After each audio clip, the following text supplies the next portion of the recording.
साथियों, मैं आज देशवासियों से क्षमा मांगते हुए सच्चे मन से और पवित्र हृदय से कहना चाहता हूं कि शायद हमारी तपस्या में ही कोई कमी रही होगी, जिसके कारण दिए के प्रकाश जैसा सत्य कुछ किसान भाइयों को हम समझा नहीं पाए।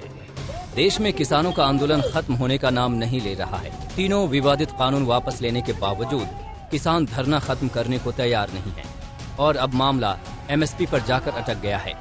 इन मुश्किल हालात के बीच देश की इकोनॉमी को जोर का झटका लगा है।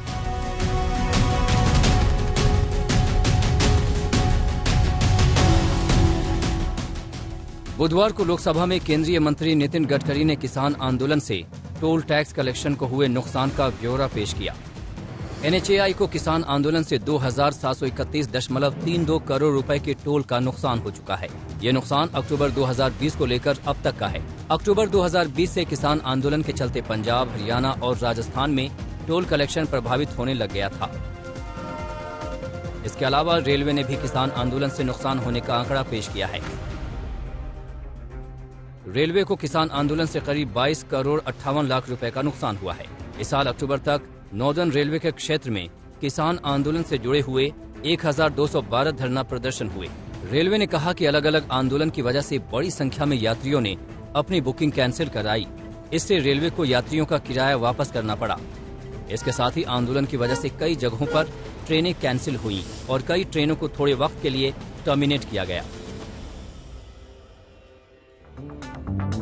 दिल्ली और नजदीकी राज्यों के व्यापारियों को भी इस आंदोलन से भारी नुकसान हुआ है। व्यापारी संगठनों के मुताबिक किसानों के आंदोलन के दौरान उन्हें करीब 60,000 करोड़ रुपए के व्यापार का नुकसान हुआ है। इसकी वजह है दिल्ली में रोजाना 50,000 ट्रक माल लेकर आते हैं और 30,000 ट्रक माल लेकर जाते हैं।